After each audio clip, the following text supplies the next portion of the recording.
What's up everybody, this is Misc.Inc. Together with Stereo Fox Records, I released a new single called Amber, and I'm going to show you how I did it. We go over the drums, the melodics, the mixing, the mastering, and basically I just go through the whole track, talk about the techniques, my thoughts about it. So I hope you learned something, and let's dive right into it.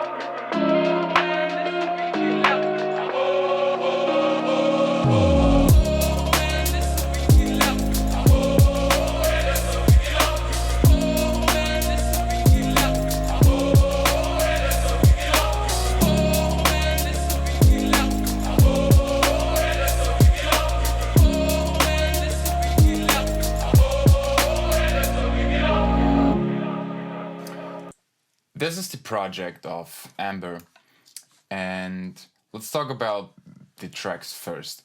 So I have the drum bus and melodics part references, then I have a drum reverb, a longer reverb, another reverb, and a delay in the return channels. I have nothing on the master except some analyzing tools because as this is part of a 4-track EP, I wanted to master all the tracks together so it sounds like a cohesive experience. With Amber, I pretty much started with a drum pattern. So I always, create a new MIDI track, drag and drop a drum rack, and then just browse my samples for some cool drums like a kick, snare, and hi-hat. And then afterwards I split this. But what I basically had was just this pattern here.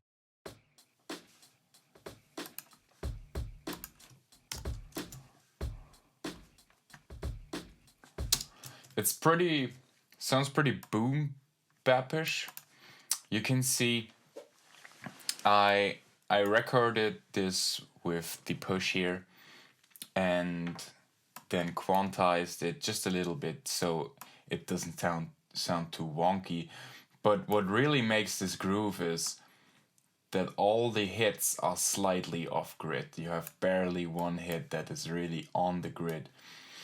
And this kind of creates this groovy, swinging type of drums that you want to look for, especially in those kind of genre like chill hop or lo-fi hip hop, however you want to call it.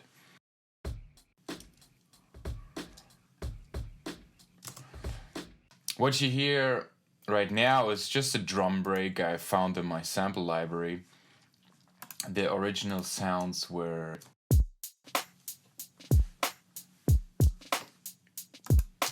what you hear here is just some ghost snares just to support the groove.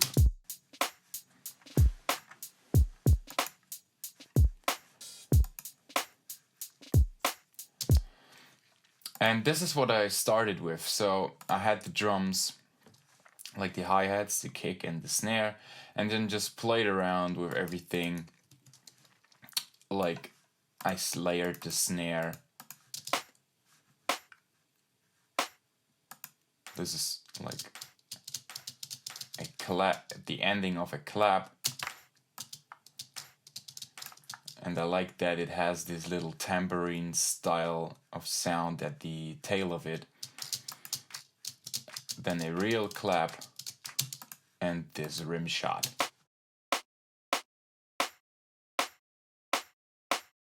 And with layering you can get really creative and there's no real rule about it, but I would not always recommend to layer, but in many cases, everyone uses the same old snares, the same old kicks and whatever. And with just some slight layering, you can create your very own style of drums.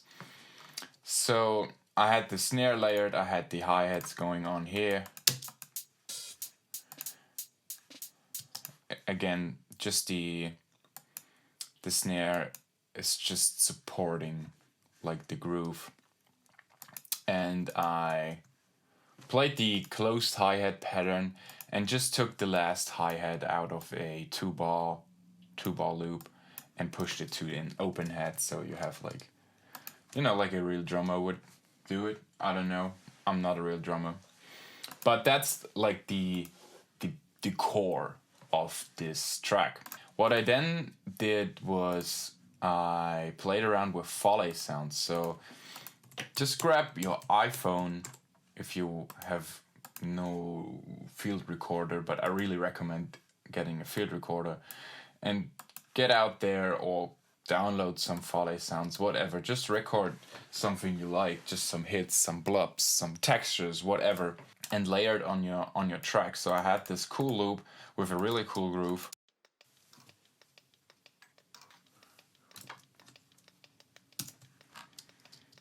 And I just thought, all right, we need this. And then just found some cool Foleys.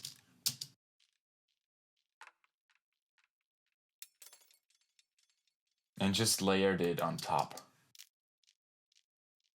Like I did this in the first bar, copied it and deleted some sounds, and then just repeated this over the course of 2 bars. So it's basically just repeating after here.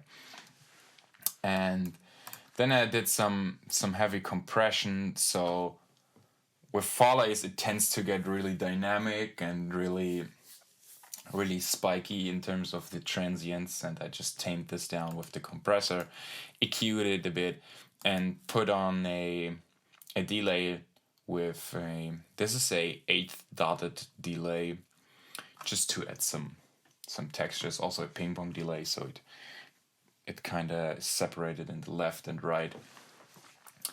And that's basically it, what I did for the Foley.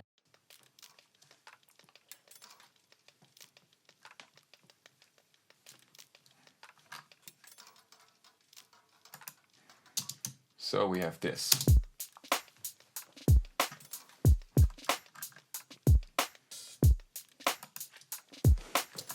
Next was a clap recording, so I just took this mic here and just did some simple claps, like. And you can play around with so many sounds. Like when I do sample packs, I often end up just doing something with my mouth, just using a pen and hitting my desk or whatever you want. Just bring it into a groove. You have endless possibilities with that. It's not an even EQ, it's just a little compressor going on just to catch the peaks and even it out a little bit. Then I have some kind of trappy hi-hats, so this really modern hat. Just playing some nice trap pattern, like really basic stuff. The cool thing here is that we have the random panning modulation, so the amount of panning, like where it is in the right, where it is in the left, gets modulated by random. So every hi-hat hit is on a different position in the field, and you maybe don't want this for your main hi-hat, because you want your main hi-hat to be kind of the leader of the whole groove. But especially with this hi-hat that's kind of supportive and more in the background, it's really cool to have this effect to keep things interesting. I have a second hi-hat loop here I just found in a sample pack. It's just an old sounding hi-hat, really dusty stuff. Cut a lot of the lows here and pushed it to the left just to support the main hat.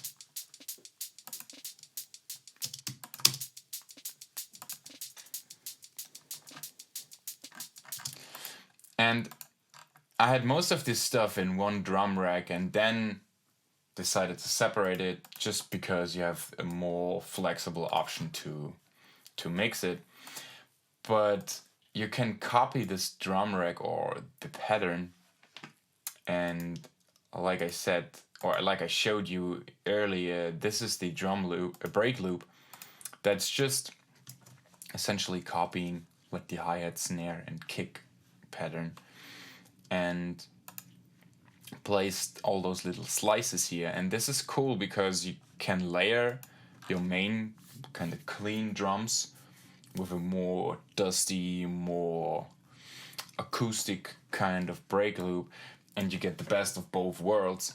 I always cut out the low frequency content because the kick, I like to have the kick clean, so your low frequency area is really punchy, but you can get all those nice harmonics, all those nice overtones from those break loop, and it really adds acoustic fever to your drums. And then just some crackling because we're doing chill hop, lo-fi hip hop for the vibe.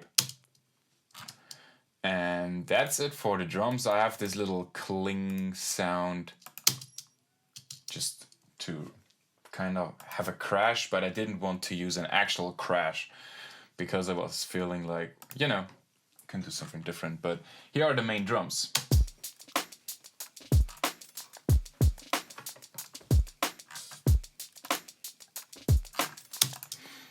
On the drum bus, I have this telephone EQ here. This is basically just the preset from FabFilter, like the phone preset, and I just have all those controls on one macro knob, like the low cut, the high cut, and the amount of those bells, just so I can automate it and create the phone effect in an instant. Like, I love this for introductions, for breakdowns, for little tweaks in the arrangement.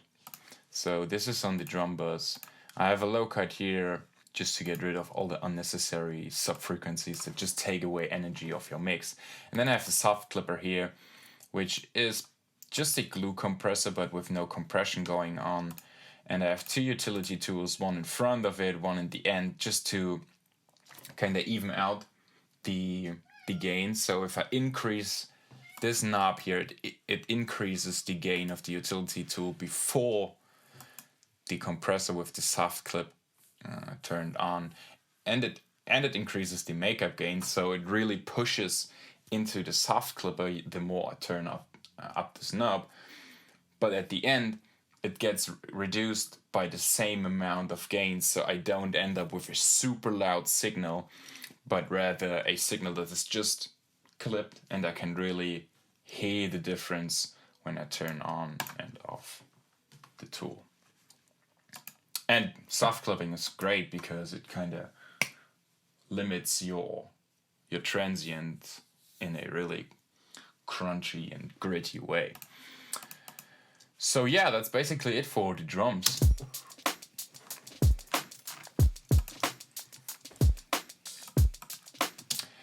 And this was like the first thing I did for this track. If I go to this project, you can see Amber Volume 2, 3, 4. I had so many different ideas for this track, and all those ideas were just... I didn't felt those. I had different chord progressions going, different stuff. And I didn't felt like, yeah, this is the stuff. But then I opened up Omnisphere and found in the sample section, found this core here. Let me show you what this was before I processed it. So this is the core before.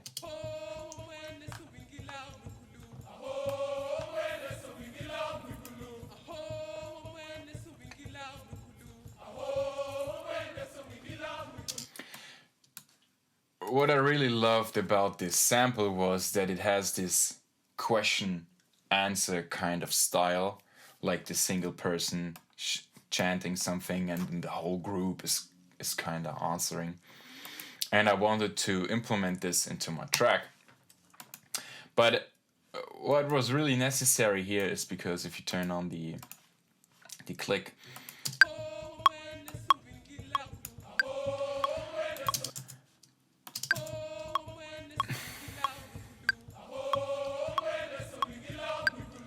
it has a really strange tempo because it's not synced to a click track. Obviously, it's just a live recording, and I had to really get all the transients, all the timing right, and just looped this section here because I didn't need the other stuff. Then for the main part, I EQ'd out the low end, like all those drum hits and stuff.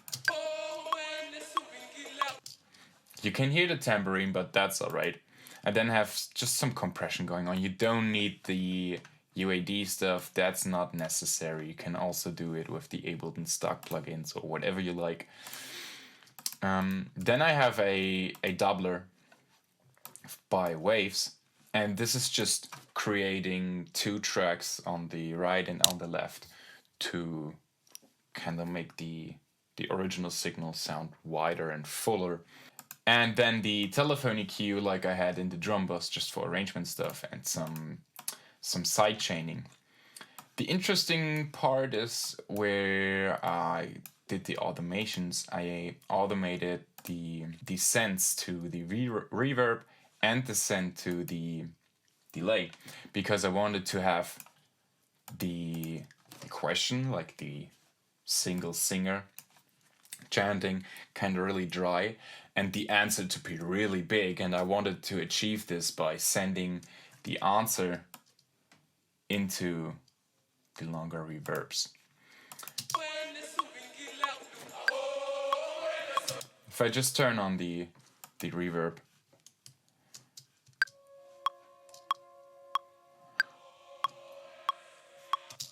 you can really hear that it's peaking out, and the delay automation is just for arrangement stuff.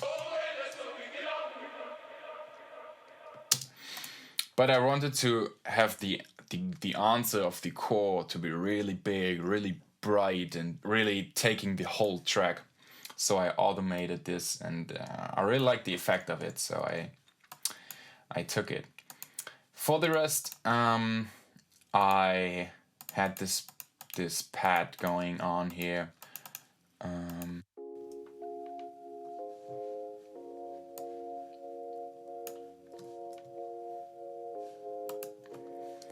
It's just a simple Omnisphere preset with some volume shaping. And the volume shaping is just creating this pumping effect.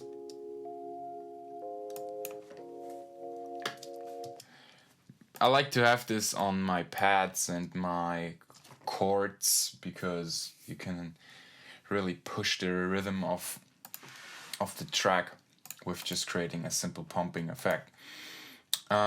For the melodics part, and if you have watched some previous videos of mine, I always preach that create those templates, like those scales templates. This is just a MIDI clip, like B major, with all the notes of the B major scale right in front of it. Then I just press Command A, select all of them, push them to the left, right before the start of the clip, press Fold, and now you can only play the correct notes of the B major scale, and I did this with the C sharp major scale.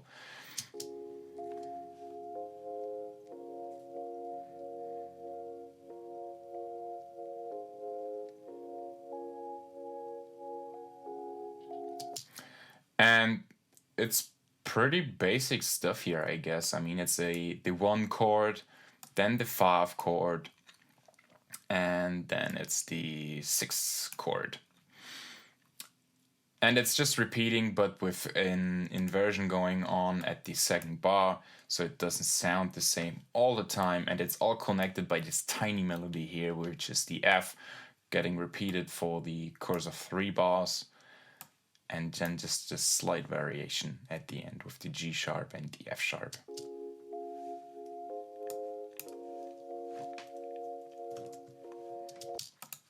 I then have a piano, which is basically just playing the chords here. The reason I have frozen this is because at the end of the 8 bar, I have reversed the last chord, so it's kind of sucks into the next section. So if you listen to it,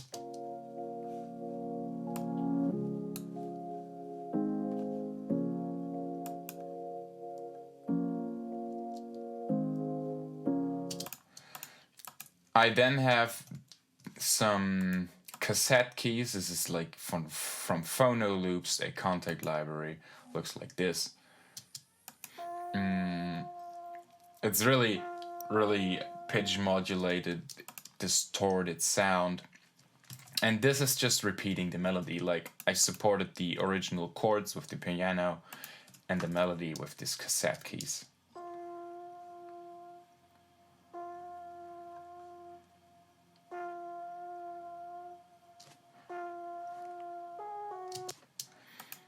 Then just some bass. It's just playing the root notes. This is from Substance, from Output. But what's really going on, it's just a basic square wave, really low pass. You can also do this with a saw wave. It's really just the basic bass. If you have so many elements going on, you don't want your bass to be also really significant, but rather a supportive element to even out the frequencies. And that was it for the composition part of the chord structure.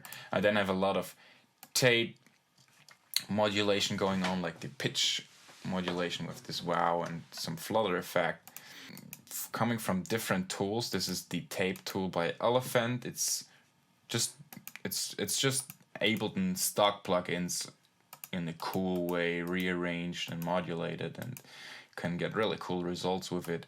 Some compression to even out everything, and then some sidechain compression to the kick, because I like to have the kick really loud in my tracks, and some multiband compression to the core. And what this does is it kind of just reduces the, like this part here,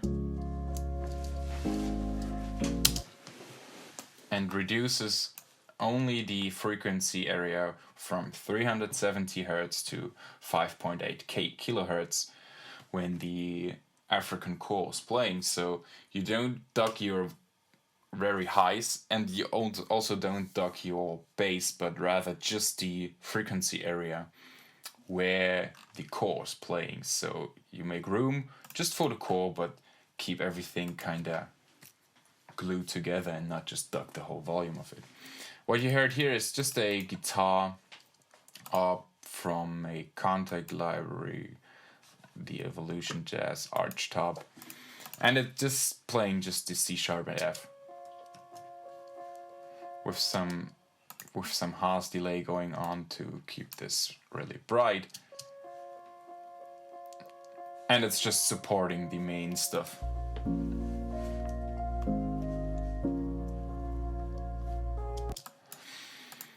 So the last part, what's really interesting melody-wise, is the guitar going on. I just grabbed my guitar in my studio and played around, and this is really, you don't need to play really good guitar. I mean, I can't play guitar very well live. I just know this one pentatonic scale, know the basic chords, and then just kind of play around until I find something that sounds good. And then, as you can see here, I record the main idea many times, stick with the best part, and then edit it like hell. And because I wanted to have the second melody going up, I just took the last note and pitched it up 3 semitones.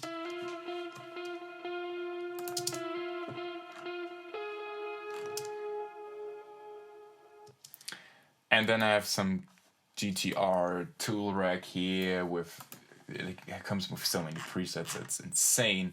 And I just took one I liked the most, pushed it into the longer reverb and the Echo Boy delay just to give it enough space.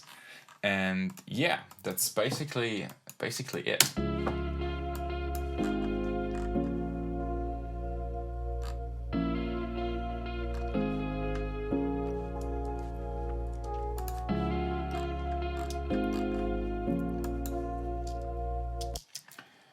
So let's talk about arrangement for a second. I like to have my arrangements starting with some kind of rhythmic element. And as you can see here, I have this telephone EQ playing right at the start. So the drums start with like the Foleys, and I introduce the core, although I only play the core in the second part of the track if you want so. Then again, I just have the chords playing with no support of the cassette keys or the bass.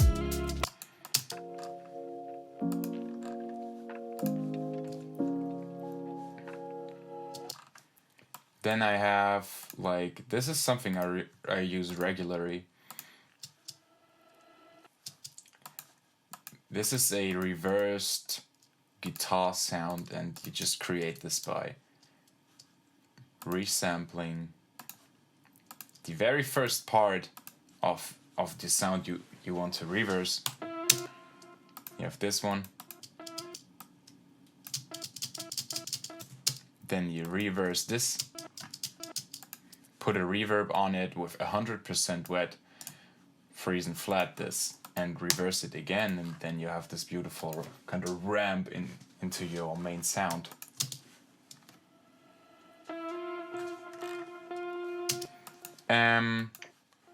I like to introduce my sounds either filtered or in some variation.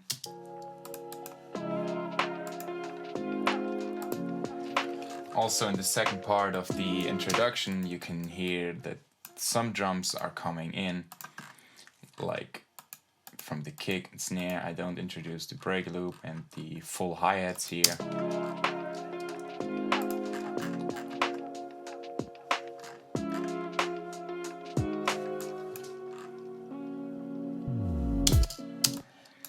This is a cool part my buddy Tesk always uses and showed me. This is just the root note pitched down from 1 octave above to 1 octave below. So you have this cool, like you create this introduction of the bass just by having this bass glide.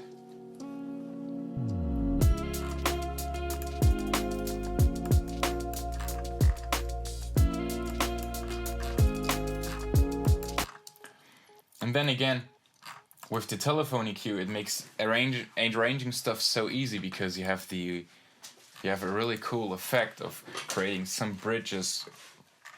And I did this with the kind of break section here.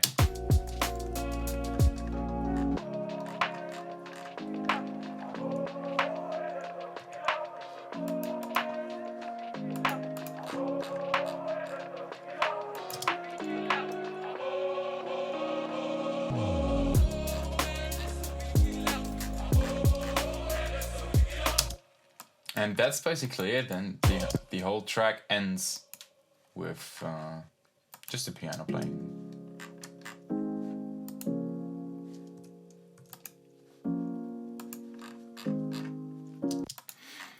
For arranging, I would always recommend to kind of listen to either 8 bars or even 4 bars if you want to keep it really interesting, and kind of modulate or automate or play around with fill-ins and all that kind of stuff, just to not get too repetitive, but also not to overwhelm the listener with all the elements going on. And again, on my master, I only have analyzing tools like the VPS, like the scope, really cool stuff, and the tonal balance control by Isotope. But let's look at the mastering. So this is the mastering chain of Amber. We have the other 3 tracks here, and when I do a EP or album mastering, I always have the tracks right here. Leave the master alone and to do the processing on those single tracks, just so I compare everything cleanly.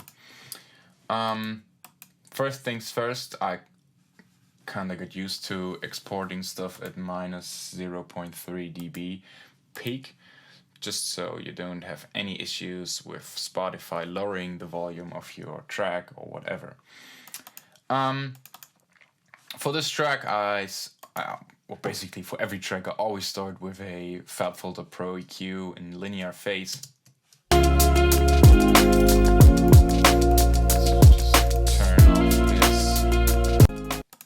And it's basically just cutting away the lows and finding some spots you want to either reduce or kinda increase. So here was kinda like the knock of the kick I wanted to kinda enhance. Decrease some ringing and some harsh frequencies.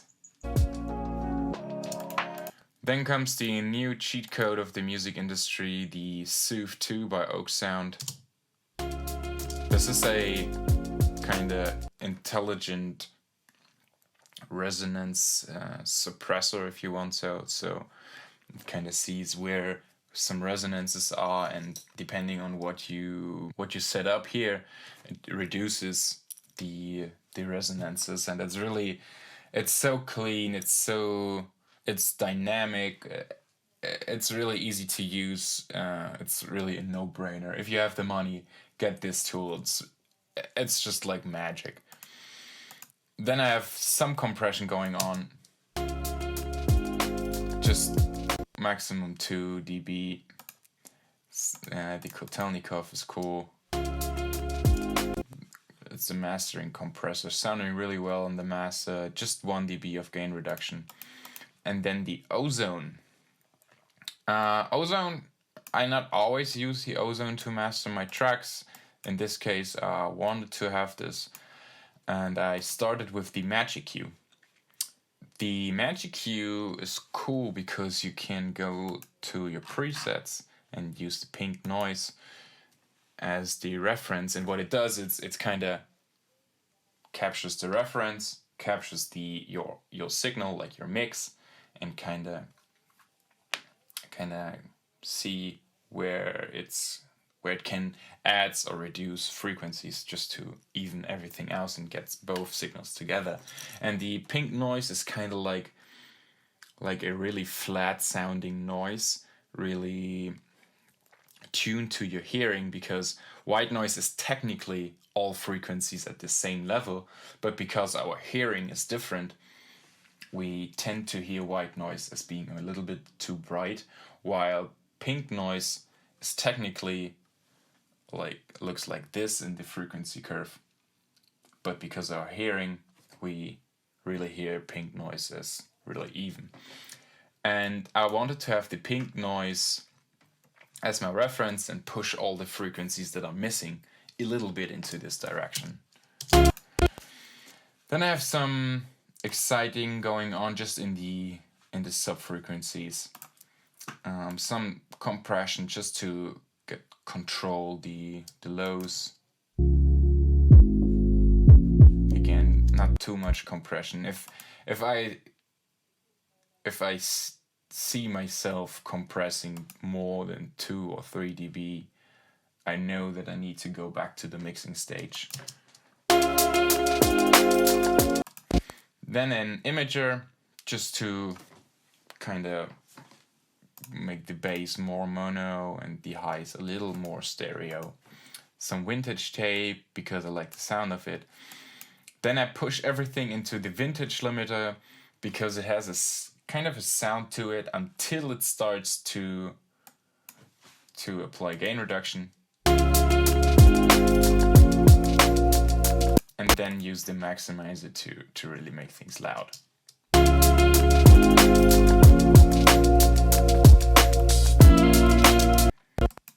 And that's basically how I did Ember. I hope you enjoyed this. I hope you learned something from it. You can download the Ableton project right down below in the description and leave a comment on what you want to know, on other videos or other tracks you want to be explained. And thank you for attending this little lesson, and see you next time. Cheers.